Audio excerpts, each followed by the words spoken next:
All right, cool. So, to jump right in, the first question, for a newbie or newcomer, can you define Web3 and how we got here? All right, Web3. First, I love this term, and I think I'm wearing the NFT NYC shirt. I'm sure you can see, and I think that we did a hard time for people to understand us when we used NFTs. I mean, NFTs can be like MP3s in the past. Like it's one technology. It's basically a technology uh, to register something, to have like a certificate on the blockchain that you own something, like the ownership thing, right? And I think it's a great idea. But when we people who understand these topics, we used NFT. Nobody understood us, not young people and not older people. Nobody understood us. And I think a lot of these, for example, this event NFT NYC, maybe it won't be called NFTs anymore because NFT is just a technology. And I think that we need a new term that for other people to understand us, to communicate. We need a new catchy term. And I think that Web3, let's start from Web 2. So a lot of the brands that we know, like we're using social media, and we don't own the content. I mean, we upload a nice photo to Instagram, but we don't own it because Instagram can leverage. They can put ads, and they can use our information to sell it to advertisers. We know that already. Web3, which is connected to the term decentralized, means that we are the owners. We can benefit, and we can actually have a financial freedom, financial incentive to leverage on our assets, on our brand, and things that you like. Like I love shoes, and I'm a great ambassador for a very cool shoe called Atoms, the most comfortable shoe in the world. But I never earned anything from it. I Mhm. say, like, I put it on my Instagram all the time, and nobody, maybe they gave me a coupon for $20 discount. Yeah. But I'm a great ambassador, for them. And there are many, many brands that you're wearing and I'm wearing for years, and we love it. But nobody respect us. Like we are natural communicators and marketers. The younger generation for sure. We're communicating all the time on Twitter, on Instagram or TikTok, but we are not a part of this economy. The bigger brand, they get the revenue. Now I think on Web3 and decentralized, everybody is equal, and you can really, because it's not only a new term, it's like it's the new internet. So right now we have the opportunity to basically build the new internet, to build a new internet. And because it's all new, everybody can be an expert. Okay. Okay. So this is what Web3 is for me. Okay. So, what I'm getting from you is basically more independency and ownership and uh, kind of that sort. All right. Wonderful. Okay. To our next question. How did you get started and involved in this Web3 world? So I came from a fintech background. Fintech is financial technology. I consulted and worked with banks and neobanks. It's a new term, like new banks all over the world. These cool banks don't have branches. They have cool cards, like some of them are metal cards. And I love design. I love how things look. So I opened up all these bank accounts, and I was like an expert on new financial technology, because also for young people, when you're 14, sometimes you can get a bank account. When you're 16, you can get a credit card. But when you are a young person and you want to open a business, the bank doesn't care about you because you're young, and they don't let you do this stuff. And I believe in that financial freedom thing we talked about. So I tested all these banks. So I was an expert in fintech. Then I wanted a challenge, something that would be difficult for me. So I went to crypto. And in crypto, I know, but I have a lot to learn. I went to the Bitcoin Miami conference. It was last year in June. And I wrote the organizers about myself, and they loved my energy. They said, Nir, we love you. We want to bring you behind the stage to meet with all the biggest speakers, like Kevin O'Leary from the Shark Tank, like crazy people. So I got to see them, like Tony Hawk. Really? And I interviewed them, and they also liked my energy. So I said, what can I do with all that amazing opportunity that I got to meet with all these top leaders? So I said, I'm going to make a summit, like a virtual summit that everybody can go to because it's virtual, and it was COVID. So I created a new brand called Coin Nation Summit, which was a virtual summit for all the crypto players together to connect. And I myself interviewed all these leaders from all over the world. So after the summit was over, a lot of these CEOs and founders They love my energy. They said, Nir, how can we work together? Building relationship is what we are doing, me and you right now. Mhm. And this is something I like to talk about. So I'm very good in building relationship, and a lot of these CEOs, they wanted to work with me. So this is how I got into NFTs, because last year most of the opportunities were about NFTs and Web3. So I told you, from fintech, I went to crypto. From crypto, I went to NFTs, and now Web3, just because of one summit that I did, and now I work in this industry. Wow, that's great. May I ask you how your success was with crypto? Personally, like investment or the summit?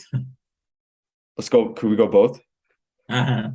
Investment. So I always say not an investment advice, but in crypto I had more like Ethereum. I was excited about that because Ethereum, of course, Bitcoin is like more a store of value. The people buy Bitcoin to hold for years, Yeah. because I thought it's cool to have one Bitcoin just for life, just in case, and the concept of being your own bank and securing your own money, because I was always around financial technology. So I was curious about that. So I had some success. Of course, I used it to pay for all the flights and stuff that I like. Yeah. I think I spent a lot of money on fun things. Traveled the world, stayed at hotels, I did all of that, and met amazing people thanks to crypto. That's Uh, cool. yeah. That's cool. So you kind of used it for your leisure and your I think now I think I'm more mature. Like I would save something, also save something.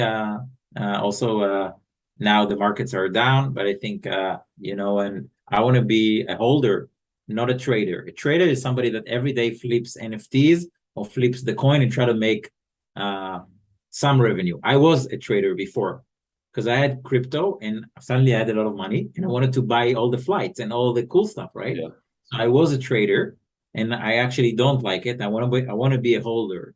A holder you need to be more mature. So you need to hold that thing and not be tempted to sell your NFTs or to sell because these assets are so good. So you need to hold them for 10 or 12 years. Wow. So And it's I more think long term. and I wasn't mature enough to do that in the past. I heard about it, but I never exercised it. And now I think I'm ready to be a holder. Wow, that answers the question really well. Okay, so we'll go to the third one now. What is your current work in the Web3 world? So I am my own company. Sometimes it's hard for me to explain. Like a lot of people are finding me on LinkedIn and trying to explain to them. I'm doing so many things, but under one umbrella. So the umbrella is Web3. Yeah. And the structure is I have my own company and I consult. So I advise to lots of companies, actually many companies. For one person, it's a lot of work. I'm not complaining. I love it. I love every day on Web3. I get to meet people like you, Mhm. and so I consult to many companies around the world, in the US, in Europe. I do the events. I continue with the events. So I told you about the virtual event, but I also do in real life events. So I decided that in every major city, LA, Miami, New York, I'm going to do these Web3 gatherings because my power is my network. And this is something I would love to talk with you about networking. Okay. So I'm doing these in real life events, and that's also a source of income for me because I have companies who are coming and sponsoring all these events that I'm doing around the world. That's wonderful. So nothing's coming out of your pocket. Instead, you're kind of leveraging these companies to help your network. Yes, yes. Great, great. That answers that question. So moving on to four, do you have any predictions on how the Web3 world is going to look in the next 5 to 10 years, let's say? And then anything particular for NFTs, crypto, or even the metaverse? Yeah, so I think that right now in the US, I mean, we're in the world, we're seeing like a lot of central banks and some we hear in the news about recession or all kinds of terms, inflation, all kinds of terms like that. So maybe the next 1.5 year will not be that easy for a lot of companies, and a lot of them will not survive. Even big companies are firing people, and this is why we need to build our own brand. And again, personal branding and networking, and network is so important. So the next year and a half, 2 years, only the companies who are willing to work hard and stay in the business, that will be the next Amazons. I mean, The 2 years after the 2 years that we have now, I believe we're going to see like flourish. We're going to see the economy coming back. And then those who survived, those who just stayed in the game, and I'm talking about companies or people that were just staying in the game and still developing and still hustling, they're going to be big and successful. But it's going to be 2 very challenging years, and not everybody will be able to survive. A lot of companies will stop. A lot of NFT projects will be bankrupt.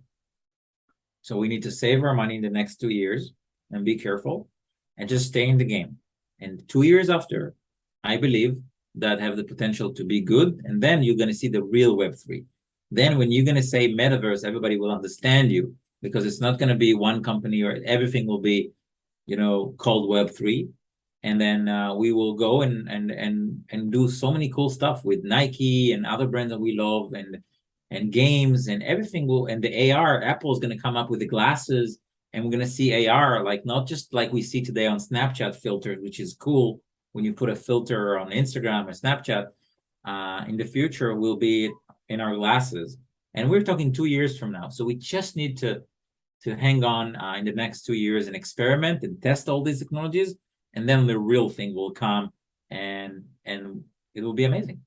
Yeah, I liked how you mentioned these big companies they're gonna lose a lot of assets. Like I heard OpenSea, they let go a lot of their employees and are maybe filing for bankruptcy. So I like how you included that one. Okay, moving on to number 5.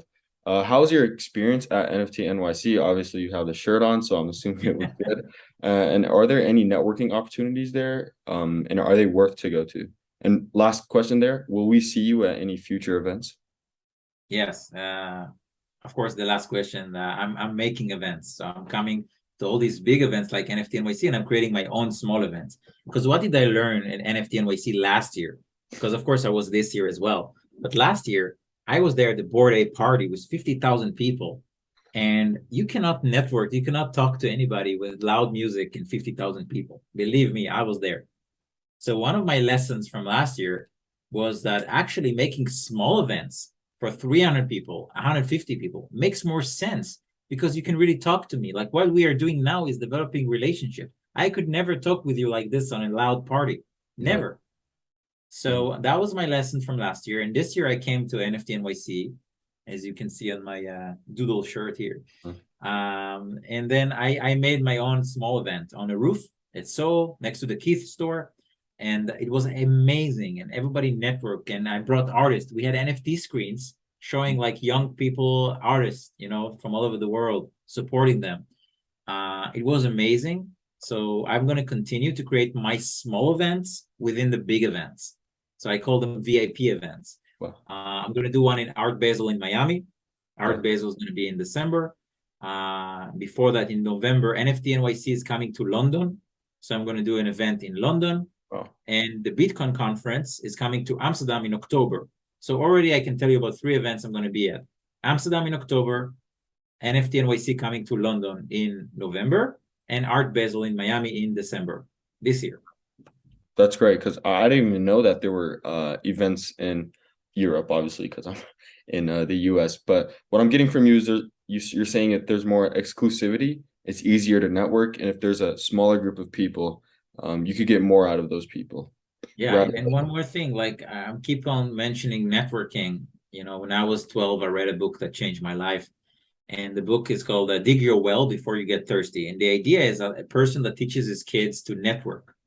Because at school, they always taught me it's about what I know. But networking, it's about who you know. And what do you know about them? So most people get a job because they know people. So what I do the best at, and this is what I'm trying to do with you, is I believe in relationships. So a lot of people are very transactional. They meet a person, they think, what can I get right now? Right? Very short term. I'm a long-term person. I met you and I know that I want to build stuff with you. I want to do projects with you, because if I'm doing a cool project with you, I'll get to know you. Exactly. And I believe that we have more friends, you and I, that we will meet from all over the world. So that's why I post a lot of these things on LinkedIn and Twitter, and I'm trying to focus on people, because right now Web3 is just getting started. So my best advice to you and everybody who's listening to us is to build relationship. Go to these networking events. Exactly. Go to these in real life events, especially after COVID. A lot of people miss that to get to know people. You're in the States. Most of the events are in the States, LA, Miami, New York, other places. Go there. People are going to notice you and you're going to build your network. And this is the new internet. So everything is new. So even though you asked me about my experience, everything is new. So you can be very fast, a very known leader in this business. That can help you with networking, a relationship, opportunities, business, work, a lot of stuff. So I can teach you that. And this is what I did for myself since I was 12. I basically read 3 books that changed my life. And if you want, I'll tell you about these books.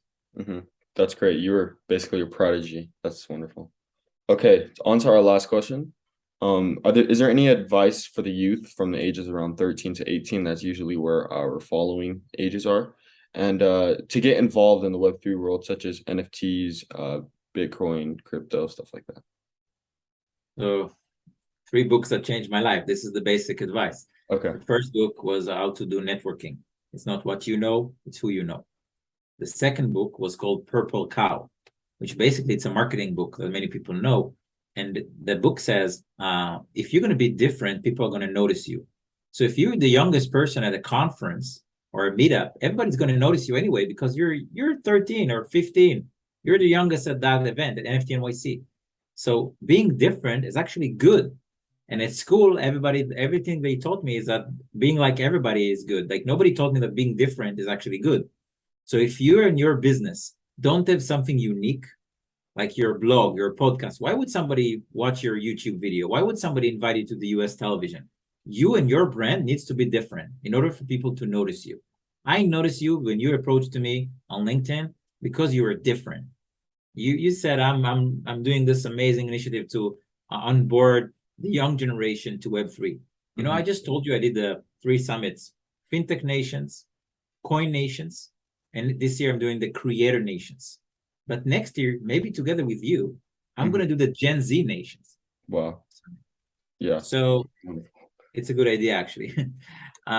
So what I'm saying is that the second book is being different. I think if we're going to make a summit like this, that's different, then people are going to notice us.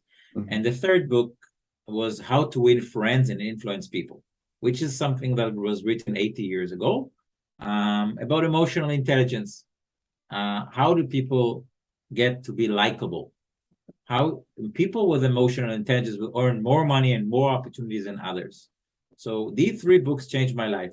How to do networking, how to be different, and how to win friends and influence people with emotional intelligence. Now, that was the first part of your question. This is the tip that I have for the new generation. But the second tip in terms of more specifically Web3 is go to these events. Right now, invest in people.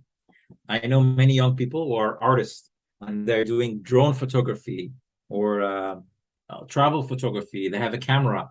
They're creators. So I believe that each one of them should test NFTs. But those who are going to be successful we're going to have communication skills on Twitter, because Twitter is a good hub. And what you need to do is not only posting about yourself and your photos, but actually help other teams. Saying, hey, good morning. Like every time we say GM, right? So I say, good morning, Web3. And we say, hey, guys, check out this young artist that I just met. You know, just help other people, not just yourself.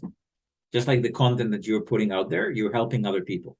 So this is my best advice. When I say to the young generation, invest in communication, invest in relationships, I mean that go to Twitter, put some content, give some value to others, and share not only your own work, but also other people's. If we're going to support each other, then it's going to create a network effect. And then eventually people will buy our art, if we are artists, with real ETH, and we can make real money. And that's one way. Of course, Bitcoin and cryptocurrencies, I never do an investment advice, but I do think that each one of us should allocate our resources. So we have plan B and plan C in life. So I want to see you with a portfolio of assets. Of course, if you have the money to spend that.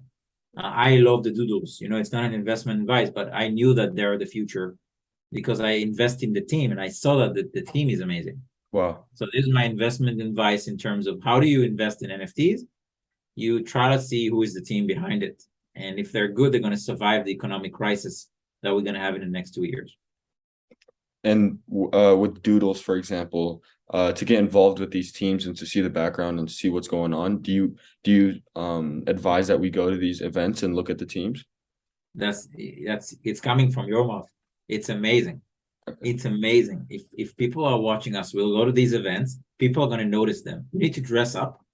Okay, you need to look good in all these events, because when you're young, people are going to judge you. They're going to see you at these events, and they're not. I'm looking at you eye to eye. I really care. But other people, especially when you're young, I'm telling you, like, honestly, because I want to help people, and I'm an expert in this. Some older people will not respect you because of your age. Some do, but some don't. Some will look at your age and say, oh, maybe he's young, so what does he know? Maybe he's young, so maybe he's just a student. And it's just a nice to have. They will not respect you. They will see you at the event and maybe even ignore you. That's very hard to say. So when you're young, and I'm going to say this is my best tip. Like I don't give it on public, but I will. You need to make these adult people. I'm going to say it in a bad way, but don't take it as a bad way, because I don't mean a bad way. You need to make them a little bit jealous, because only when they're going to be jealous, they will respect you. Right now, they don't. They look at your age, not on your talent. But if you had a lot of following on Instagram, if you had a lot of following on Twitter, if you had a very attractive art, if you have something attractive, then they will be jealous, because they're going to say, oh, what's going on? How can I miss this party? They have the FOMO, right? The fear of missing out. So we as young people, sometimes we need to make this adult. I'm not just saying by age, it can be a big organization. You come to the Doodles event, or you come to the MoonPay event, all these companies, and you're the youngest person there. You need to come up with something that's unique. Like, again, being different is good. We said it before, right? Because then they notice you. So maybe you can post something on your Twitter. Maybe you can attract them on your LinkedIn like you did. Maybe you can have a very good looking photo on your LinkedIn, and you can create some content about you, because they're going to scan you like this. Yeah. They're going to scan you like in 1 second. And you have to be the best when you're young. You don't have a chance to make a second chance to make a first impression, as they say. So you're coming to this event, that's one thing. But then you need to be attractive. You need to say some attractive things. You need to show them your portfolio. Maybe you have a website that you can show up your portfolio. Maybe you have an interesting Instagram account to show them. What are you showing me that will attract me when I don't believe you because of your age? I don't believe you. Yeah. But you're capable, of course.